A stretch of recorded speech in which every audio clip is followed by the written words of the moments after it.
Oliver North, off the hook but still in demand. The world's most notorious drug dealer, now a star witness, and questions about new intelligence from new drugs. This is the CBS Evening News. Dan Rather reporting. Good evening. Secret and possibly illegal operations at the highest levels of the United States government are at the core of three major stories tonight. The common thread through all of them, the Central Intelligence Agency. In the Weapons for the Ayatollah case, all criminal charges against Oliver North are dropped. Robert Gates, President Bush's man to head the CIA, is questioned about what he knew on Iran-Contra. And the prosecution opens its case in the drug trial of Manuel Noriega, who spent years on the CIA payroll. We have a series of reports beginning with Rita Braver on the North case. A jubilant Oliver North snapped his own shots of photographers and flashed a big five for the 5 long years between the outbreak of the Iran-Contra scandal and today, when all criminal charges against him were dropped. Totally exonerated, fully, completely. I don't have another word for it. But in fact, it was not exoneration, but a legal technicality that got North off the hook. A federal appeals court had thrown out his Iran-Contra convictions for shredding documents and other charges unless prosecutors proved his conviction was in no way the result of testimony Congress forced him to give under a grant of immunity, a promise that nothing he said could be used against him in court. Last week, Robert McFarlane, a key witness and North's one-time boss in the Reagan White House, claimed his trial testimony was indeed influenced by hearing North. So today, independent counsel Lawrence Walsh finally gave up trying to reinstate North's conviction. Under all the circumstances, we thought it was in the interest of justice to move to dismiss these counts. Walsh had warned Congress against giving North immunity, but today members insisted their Iran-Contra hearings were more valuable for the country than prosecution of North. So I don't think we would have learned everything that we now know, and secondly, it is certain we would not have learned it as quickly. Meanwhile, President Bush was happy for his old friend. For his family, who've been through a lot, I'm very, very pleased. Today's action could also result in striking down the conviction of another key Iran-Contra figure, former National Security Advisor John Poindexter. But it's not expected to affect other aspects of the still ongoing investigation, including the recent indictment of a former top CIA official. Rita Braver, CBS News, at the federal courthouse in Washington. Back when North worked inside the White House, Robert Gates was high up inside the CIA. Today, Gates faced the start of Senate confirmation hearings as President Bush's nominee to head the CIA. As Bob Schieffer reports, what Gates knew and what Gates did during the time weapons were being sent to the Ayatollah remain key questions. Gates came before the committee knowing his chances for confirmation rest almost entirely on whether senators believe him when he says he was kept in the dark about the Iran-Contra arms deal, even though he was the CIA's #2 man at the time. And senators warned him early on they want better answers than he has already given the committee's lawyers. Mr. Gates, you are a very intelligent man.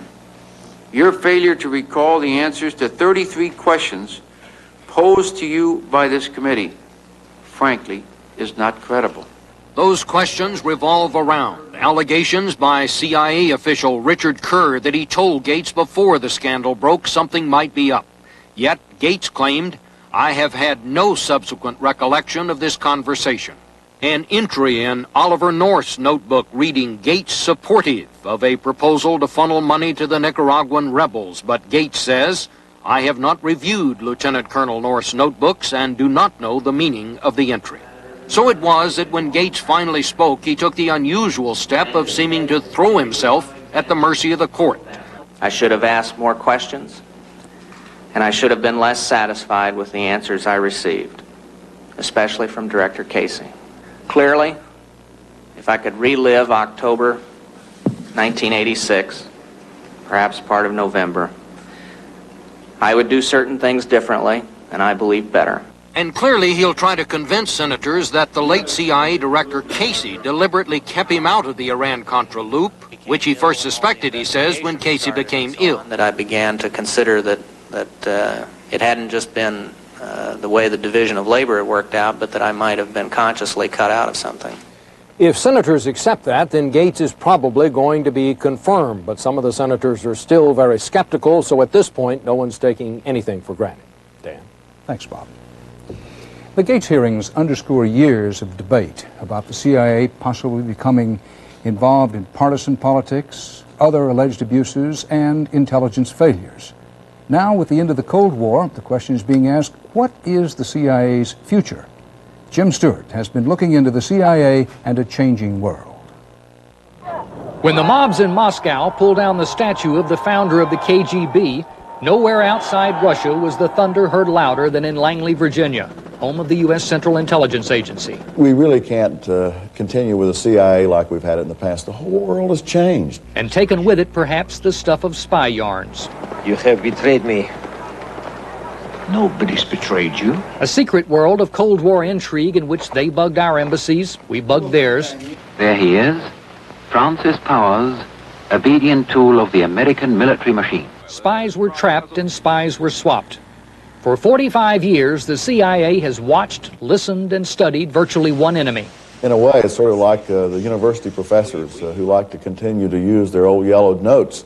And we have a lot of professors that have been giving lectures about the Cold War for a number of years. Now, what do they do with their notes? They're going to have to retool a lot of people into new cultures, new languages, new economic situations. It's going to be a traumatic change. In fact, since the fall of communism, 1/3 of the military analysts in the CIA's Soviet division have been moved to other areas of the agency. New emphasis is being urged on worries ranging from ethnic strife, like that now engulfing Yugoslavia, to terrorism and organized narcotics traffic. And most important, many argue, spying on foreign business competitors. If economic intelligence is in fact part of our national security today, as I believe it is, we can spy to help our companies, because we spy to help our companies make better weapons for our military security. There's nothing different in this. Are you a spy? No. But there is a difference, of course. In the New World Order, we will spy on friends as well as enemies. And secrets may be more mercantile than military. Jim Stewart, CBS News, Washington.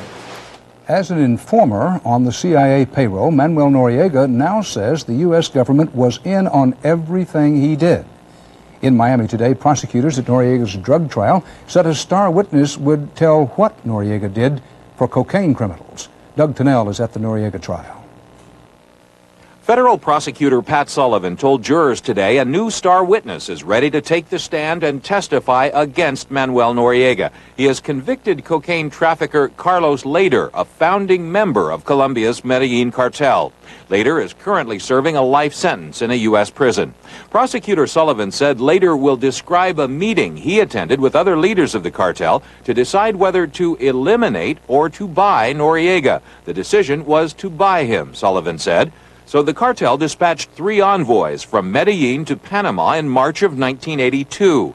They allegedly reached a deal for drug planes to land at 2 Panama City airports.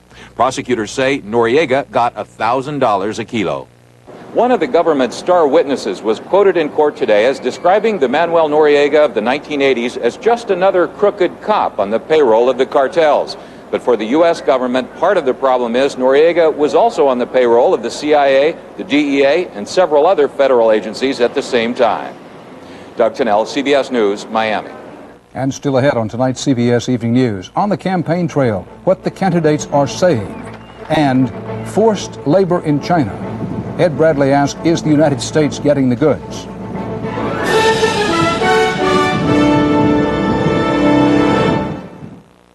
Over 20% of the population can have trouble eating this, or even this, because we can't easily digest dairy foods. What we can't have, we always want, which is why there's Lactaid. Only Lactaid comes in milk and in caplets to help us digest any dairy foods. And it's natural. So now there's only one thing left to do. Only Lactaid gives you so many ways to enjoy dairy foods. Right now, it's Sears Brand Central's Birthday Bash, with nearly every brand on sale. Pop in for our lowest price ever on America's largest usable capacity washer with matching dryer. Save $58 on this Kenmore pair. Better hurry, party's almost over. We bake pearls made of denture material in this blueberry pie. to prove how powerfully Efferdent, America's leading denture cleanser, removes this tough stain, even in between. Efferdent, stronger than stains. The head of a pro-Iranian group in Lebanon says hostage negotiations are moving ahead, but he says Israel must make more concessions. The leader of the Iranian-connected Hezbollah today called Israel's release of 51 prisoners last week, and I quote now, a very incomplete step. In Jerusalem, Secretary of State Baker and Prime Minister Shamir met for 3 hours today, but they failed to break the deadlock over Israel's request for U.S. loan guarantees. President Bush insists Israel delay the request while he tries to set up a Middle East peace conference. Shamir says no. Joining us now for context and analysis is our man in Jerusalem, Bob Simon. Bob, what in fact happened today? Dan, Israeli sources told CBS News tonight that Baker gave Shamir a letter of assurances concerning the structure of a peace conference and that the Israelis can live with it. What was to the Israelis the crucial question of Palestinian representation has been resolved more or less to the Israeli satisfaction. Baker also had assurances for the Palestinians concerning how the administration remains committed to their political rights, about how the occupied territories, the final status of the territories, should be negotiated at the peace conference. It is not sure tonight whether or not the Palestinians will sign on to this. Baker said he wanted to defuse the tension on the question of the loan guarantees. He told the Israelis that the administration remains committed to granting the guarantees, but in 120 days, not now, the administration is sticking to its guns. So it's a moment of truth for Shamir. Will he agree not to press for the loan guarantees now? It's a moment of truth for the Palestinians. Will they agree to come to a peace conference? Dan? Bob, why are the Israelis so upset with President Bush? Dan, the Israelis are convinced that what President Bush is looking for is leverage. And Prime Minister Shamir does not want what he considers to be a hammer hanging over his head during the opening stages of a peace conference. That's why he wanted to bank the loan guarantees now before the peace conference begins. And remember, these loan guarantees are for the purpose of settling Soviet Jews in Israel. This is a bedrock issue here. There is no higher priority for Israel. There is no more sensitive nerve. The third thing is what the Israelis consider to be the president's very angry tone, which gave right-wingers the occasion to ask, do we want to go to a peace conference with President Bush as the broker of such a conference? Bob Simon, live in Israel tonight. Thanks. At the White House today, President Bush and German Chancellor Kohl agreed on the need to get food and medicine to the Soviet Union to avert a catastrophe this winter. But Mr. Bush said he is not ready to move just yet. The president said the Soviets must first get a new political structure in place so foreign governments know whom they're dealing with. A battle is underway in Congress over President Bush's plan to renew China's most favored nation trade status. There's an ugly new factor in the debate.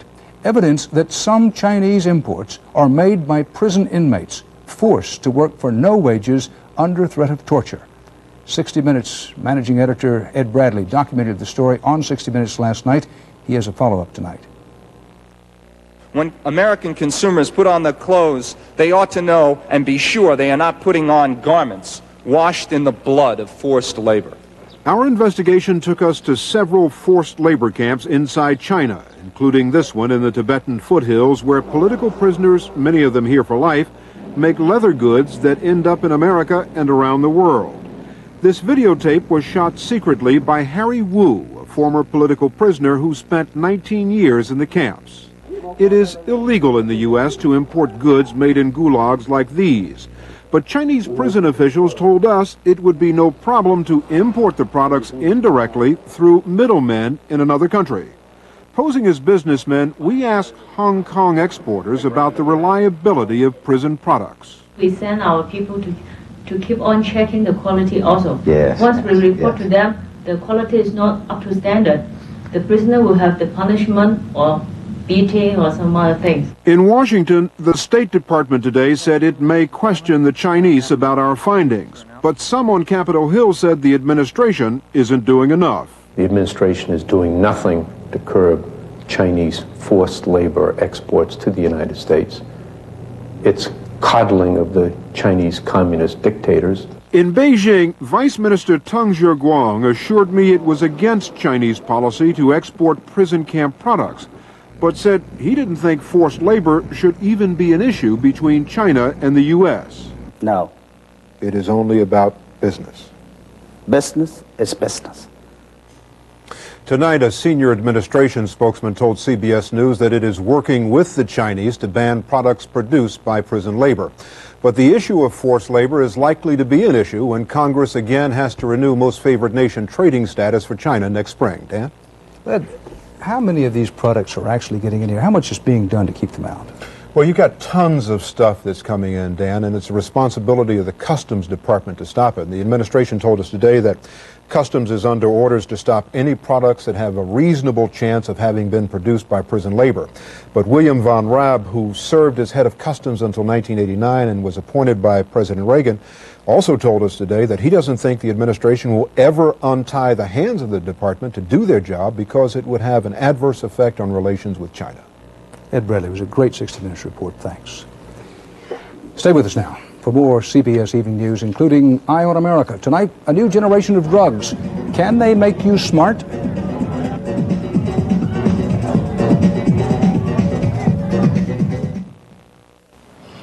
Now let me get this straight. This cereal is just flakes, right? Now that sounds exciting. No, I'm not kidding. I can hardly wait to dig into all this simplicity. No, hang on, these are good. I was just caught off guard because they look so simple, but these are tasty, light. I like them. Really, I'm not kidding. Kellogg's Corn Flakes. Kellogg's Corn Flakes? You're kidding. Taste them again for the first time. What's different about Polident? Refreshing mint. There's a minty mouthwash ingredient in every tablet. Other cleansers may get dentures clean, but Polident gets the minty fresh clean. Super strength, super minty, Polident. Pain from just one sensitive tooth can start the domino effect. Pain can make you stop brushing, lead to plaque buildup, gingivitis, periodontal disease, even tooth loss. Sensodyne toothpaste helps stop the pain and the domino effect. Good luck up there today. I'll need it. What's wrong? What if my diarrhea comes back? Relax. You took my Imodium AD caplets. Just one dose. I usually take the pink stuff 2 or 3 times. Imodium AD is much better. Imodium AD caplets are so effective, they often work in one dose, instead of dose after dose after dose, like the pink stuff. Hello? Hi, hon. I feel great. Imodium AD for diarrhea, the choice for one-dose relief. The violator, the victim, and the manhunt. Rape, the crime in the dark, on 48 Hours Wednesday. After a series of warnings from the United States and its allies, Saddam Hussein changed directions today. He agreed, finally, to let UN helicopters fly over Iraqi territory. The chopper flights are to search for Scud missile sites and for weapons of mass destruction, which must be destroyed under terms of the UN ceasefire. Now, a look at some other stories CBS News is covering. In Manila, the Philippine Senate rejected a treaty to extend the lease on the U.S. Navy base at Subic Bay. President Aquino is calling for a national referendum to overturn the Senate's decision. In Texas, more evidence from last week's fatal Continental Express airplane crash supports the theory that 43 screws were missing when the commuter plane took off. 3 airline maintenance workers have now been suspended. And in Washington, Supreme Court nominee Clarence Thomas completed testimony at his confirmation hearings. Senators again complained that he was being evasive. On his first full day as an official presidential candidate, Senator Tom Harkin of Iowa accused President Bush of creating class warfare in America. CBS News chief political correspondent Bruce Morton has more tonight on Harkin in the second of our series of reports, Listening to the Candidates. A bunch of scabs came in and took over, and then... Tom Harkin of Iowa, 51, second-term senator, is an attack Democrat. So when I hear George Herbert Walker Bush and J. Danforth Quayle tell me they're building me an opportunity society, I got a one-word response: bullshit. Harkin says Bush is for the rich, period. You've had 4 years of George Herbert Walker Bush. Are your roads any better? No. How about your streets? Are your streets safer at night? No. How about your schools? Are your schools better? No. He emphasizes traditional Democratic themes and rejects the idea the party needs to move to the right, quoting Harry Truman. You can bet your bottom dollar if you run a Republican against a Republican will win every time. And I'll tell you, I've had it up to here with Republicans running this country. This is the first generation of young people that can't say that their lives will be even as good as their parents, let alone better.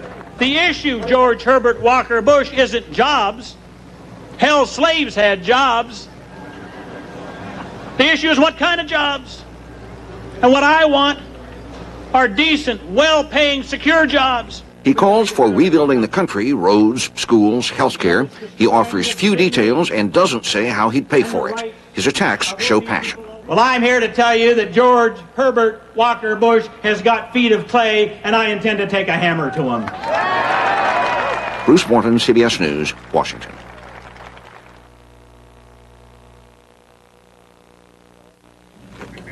What you eating, Dad? Kellogg's 19. A breakfast of 19 vitamins, minerals, and other essential nutrients. Want some? No.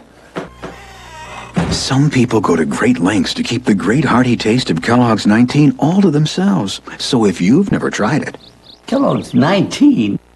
Ew. That suits them fine. Kellogg's 19. Really great taste in disguise. I thought all no-stick cooking sprays were just like Pam.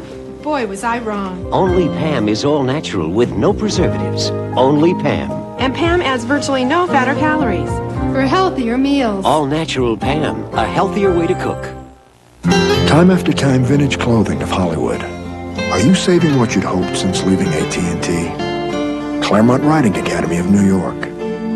Are you waiting longer for calls to connect? We want you back. AT&T Pro Watts. A discount plan with very competitive prices. Switch now and get 1 month of long distance free. We want you back. Call 1-800-222-0400.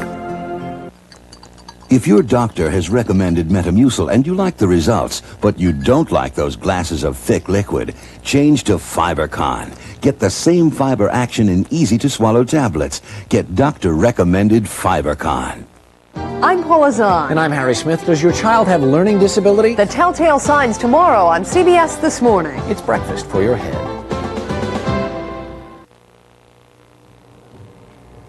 For years, we've been reporting on how much damage illegal drugs can do to your mind, and they can do a lot of damage.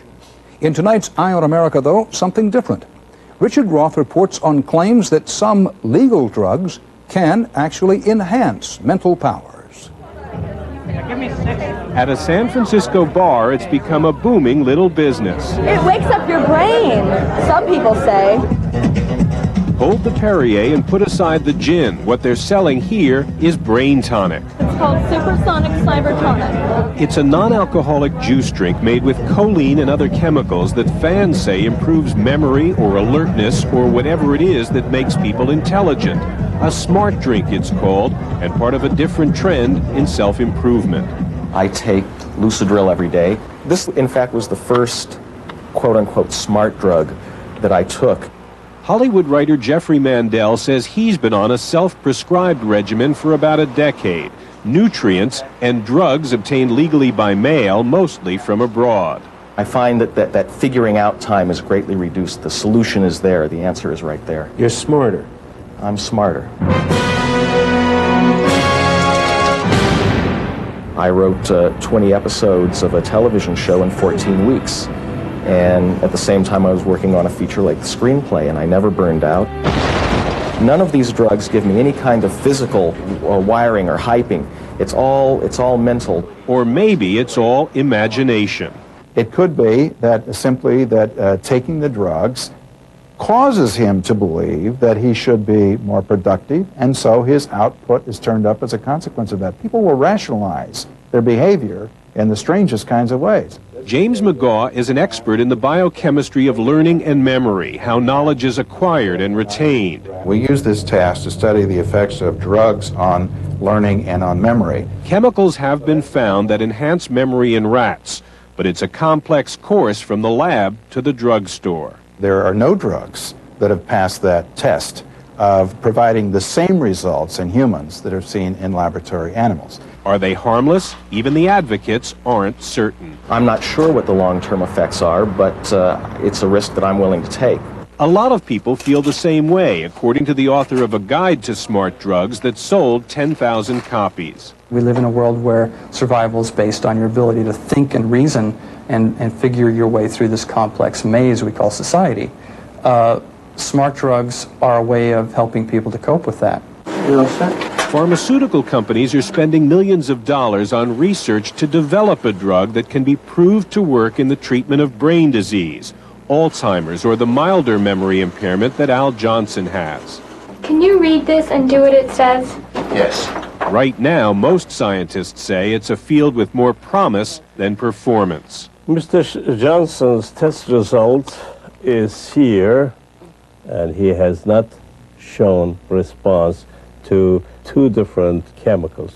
But when there is a proven memory pill, a smart drug that's widely recognized as safe and effective, it may be more than just a treatment for disease. Who wouldn't want a better memory, quicker recall, a sharper mind? Do you remember what ameliorate means? But how would we feel about a pill for students to help them in the classroom? Or a tablet that tipped the odds at the bridge table? A capsule that might end up putting game shows in jeopardy? When there are drugs guaranteed to make people smarter, will society think it's smart to use them? Richard Roth, CBS News, San Francisco. I'm Dan Rather for the CBS Evening News. I'll see you again tomorrow. Good night. Oh, honey, don't come near me, please. Oh, I can't. No, it's not a good idea. Oh, no, baby, not right now. Stop, sweetie.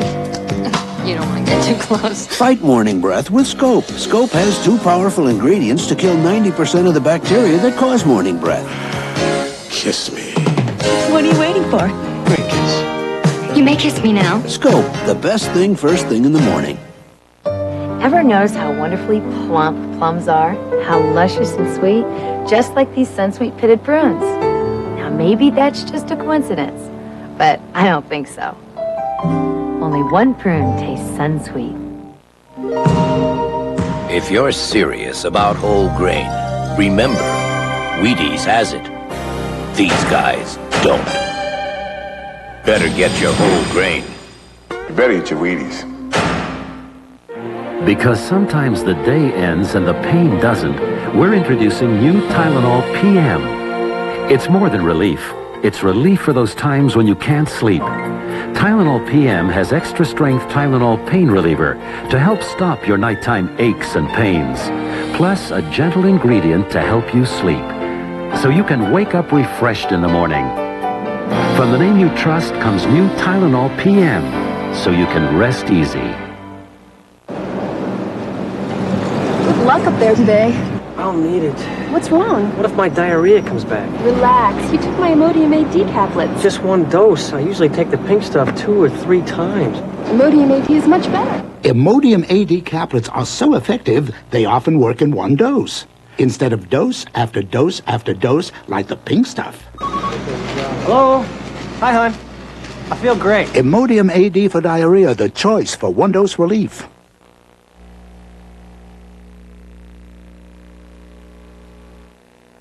This is CBS.